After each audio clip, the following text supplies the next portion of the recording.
आज के मुख्य समाचार। मंत्रिमंडल का बंटवारा, सीएम शिंदे को मिला शहरी विकास और फडणवीस की मिला गृह मंत्रालय। फिल्म स्पेशल 26 की तरह निलंबित सरकारी जूनियर इंजीनियर साथियों के साथ करता था लूट। आजादी के बाद से मध्य प्रदेश के ग्वालियर में हिंदुस्तान की शान तिरंगा का होता निर्माण। मुंबई, महाराष्ट्र के मंत्रियों को विभाग आवंटित कर दिया गया है।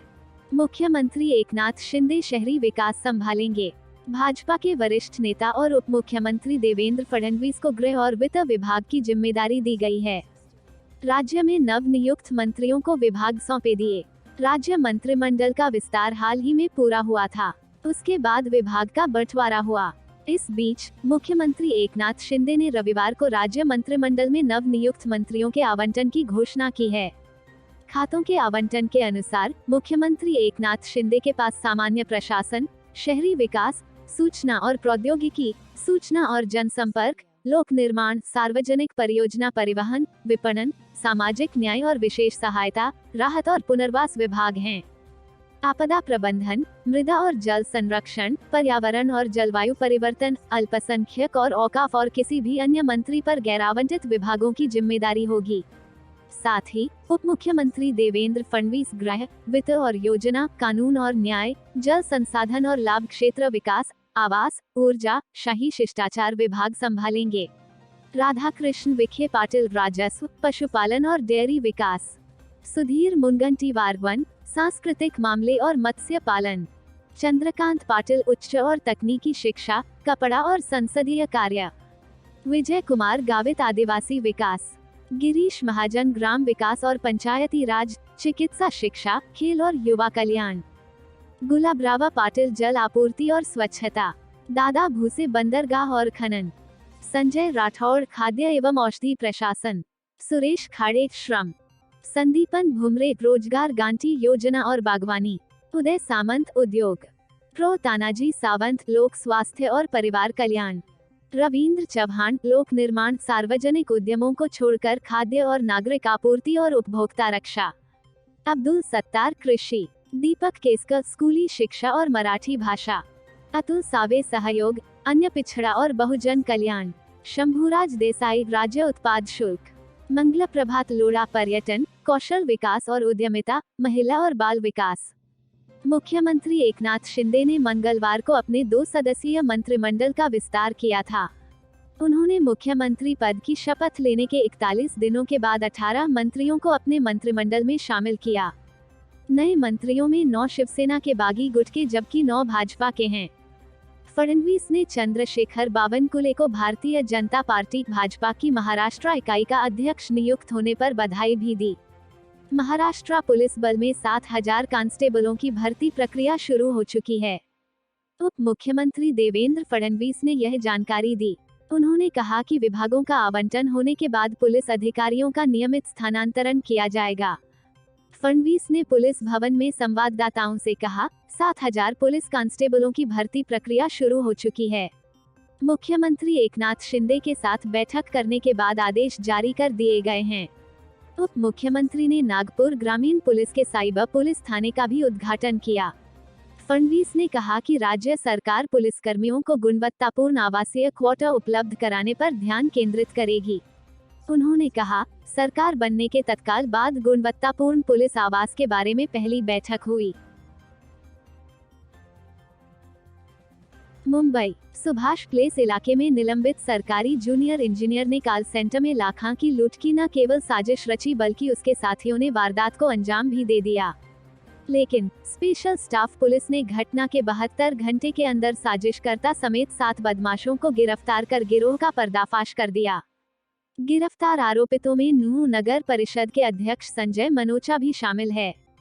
बदमाशा ने खुद को मुंबई पुलिस में तैनात बताकर फिल्म स्पेशल 26 की तर्ज पर लूट की घटना को अंजाम दिया। पुलिस ने उनके पास से 4,25,000 mobile phone, laptop, SIM card, फर्जी एटीएम कार्ड आदि बरामद किया है। उत्तर पश्चिम जिले की डीसीपी उषा रंगनानी ने बताया कि कॉल सेंटर चलाने वाले विजय यादव 10 अगस्त को कर्मियों के साथ ऑफिस में मौजूद थे। करीब 12:30 बजे एक युवती समेत 4 लोग अचानक आए। सभी के गले में मुंबई पुलिस का पहचान पत्र लटका था। उन्होंने खुद को मुंबई पुलिस कर्मी बताया और छापेमारी की बात कहते हुए पीड़ित के साथ मारपीट शुरू कर दी, जिससे पीड़ित घबरा गए। इसके बाद चारों ने रिवाल्वर दिखाकर विजय से अपनी पत्नी को फोन कराया और गिरफ्तारी से बचने के लिए रुपये का प्रबंध करने को कहा। ऐसे में उनकी पत्नी 6.25 लाख रुपए लेकर पहुंची था। युवती ने बाहर से ही रुपए लेकर उन्हें चलता कर दिया और फिर कार्यालय में रखे 45,000, 10 मोबाइल फोन, लैपटॉप आदि लूटकर भाग गए। पीड़ित की सूचना पर प्राथमिकी की गई व स्पेशल स्टाफ प्रभारी अमित तिवारी व सुभाष प्लेस थाने के एसएचओ राजेश झा के नेतृत्व में बनी टीमों को जांच की जिम्मेदारी सौंपी गई। पुलिस टीम ने जब सीसीटीवी कैमरों की जांच की तो घटना के समय कुछ अन्य लोगों को कार्यालय के बाहर मंडराते देखा गया। इनमें लिबासपुर का रहने वाला प्रशांत पाटिल भी था। इसे पीड़ित पहले से ही जानता था। वह भारतीय बीज निगम में बतौर जेई जयपुर में तैनात था। वह इन दिनों निलंबित चल रहा है। पुलिस ने उसे दबोचा तो उसने वारदात में संलिप्तता कबूल की। उसने अपने साथियों के बारे में बताया। ऐसे में पहले रोहिणी से नेहा उर्फ अंजलि व ज्योति को गिरफ्तार किया गया। इनमें जाति लूटने के लिए अंदर गई 4 में शामिल थी। नेहा ने कंप्यूटर की मदद से मुंबई पुलिस का फर्जी आईडी कार्ड बनाया था। इसके बाद पुलिस एक और साजिशकर्ता मेवात के जाहिद उर्फ गुरुजी, नगर परिषद अध्यक्ष संजय मनोचा व मध्य प्रदेश विदिशा के इमरान व फैसल को भी दबोच लिया गया, जबकि माजिद की तलाश जारी है। जांच में पता चला है कि प्रशांत पर फर्जी कंपनी के नाम पर ऋण देने के नाम पर ठगी में मुकदमे में भोपाल जेल बंद था, जहां उसकी मुलाकात माजिद से हुई थी। जाहिद खुद को आध्यात्मिक गुरु बताकर लोगों को ताबीज आदि बांटता था। उसका एक आश्रम मेवात और दूसरा पटेल नगर में है। पीड़ित विजय भी जाहिद के आश्रम में जाता था। विजय का पहले भी कॉल सेंटर इलाके में चलाते थे, इसलिए प्रशांत भी उनसे परिचित था। प्रशांत और जाहिद ने मिलकर विजय के ऑफिस में स्पेशल 26 की तर्ज पर छापा मारने की तैयारी की। इसके लिए प्रशांत ने माजिद, इमरान और फैसल को तैयार किया। जाहिद ने संजय मनोचा से रुपये उधार लिए थे, जिसे लौटाने के लिए उसे बुलाया और योजना में शामिल कर लिया। वारदात वाले दिन वे सभी इलाके के 5 स्टार होटल में मिले। माजिद आदि को बताया गया कि संजय दिल्ली पुलिस में एसआई है और किसी भी प्रकार की गड़बड़ी होने पर वह संभाल लेगा। वारदात के बाद सब होटल में पहुंचे थे। वहां पर जाहिद ने उधार के तौर पर लिए गए 1 लाख रुपए संजय मनोजा के खाते ऑनलाइन भेजे थे। मुंबई। आजादी के बाद से मध्य प्रदेश के ग्वालियर आजाद हिंदुस्तान की आन बान शान तिरंगा का निर्माण कर पूरे देश में अपना नाम रोशन कर रहा है। ग्वालियर स्थित मध्य भारत खादी संघ राष्ट्रीय ध्वज का निर्माण करने वाली भारत की तीसरी संस्था है। कर्नाटक की हुबली, मुंबई और ग्वालियर में ही खादी संघ संस्था राष्ट्रीय ध्वज का निर्माण करता है। ग्वालियर से देश के कोने कोने में राष्ट्रीय ध्वज की सप्लाई होती है। हर साल करीब 1 से 2 करोड़ रुपए के तिरंगे यहां बनाए जाते हैं। आजादी के अमृत महोत्सव के अवसर पर तिरंगों के निर्माण में 4 गुना तक बढ़ोतरी हुई है। ग्वालियर में खादी संघ में 3 कैटेगरी के तिरंगे तैयार किए जा रहे हैं। मध्य भारत खादी संघ में तिरंगा निर्माण इकाई के प्रभारी नीलू सिंह ने बताया है कि इसमें 2-3 फीट, 6-4 फीट, 3-4.5 फीट के झंडे शामिल हैं। साथ ही तिरंगों को तैयार करते समय तय मानकों का भी ध्यान रखा जाता है। कपड़े की क्वालिटी, चक्र का साइज, रंग आदि मानक शामिल होते हैं। साथ ही खादी संघ की लैब में इन सभी चीजों का टेस्ट किया जाता है।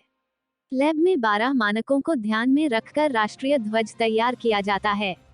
कारीगरों का कहना है कि देश की आन, बान और शान तिरंगा को तैयार कर खुद को गौरवान्वित महसूस करते हैं। मध्य भारत खादी संघ के अध्यक्ष वासुदेव शर्मा ने बताया है कि देश में मात्र 3 जगह राष्ट्रीय ध्वज तैयार किया जाता है। ब्यूरो ऑफ इंडियन स्टैंडर्ड ने राष्ट्रीय ध्वज तैयार करने के 3 दस्तावेज जारी किए हैं। इसके मुताबिक सभी झंडे खादी, सिल्क कॉटन के होते और मानकों के अनुसार ही तैयार होंगे। यही कारण है कि मुंबई, हुबली और ग्वालियर में 3 जगह राष्ट्रीय ध्वज का निर्माण किया जाता है। राष्ट्रीय ध्वज के निर्माण के समय सुरक्षा मानकों का विशेष ध्यान रखा जाता है। उन्होंने बताया कि ग्वालियर में पूरी शुद्ध खादी से ही तिरंगों का निर्माण होता है। 26 जनवरी, 15 अगस्त और संविधान दिवस के मौके पर ग्वालियर में तैयार हुआ तिरंगा अलग अलग राज्यों में सप्लाई होता है। इस बार तिरंगों की भारी डिमांड है। संस्था ऑर्डर पूरा नहीं कर पा रही है।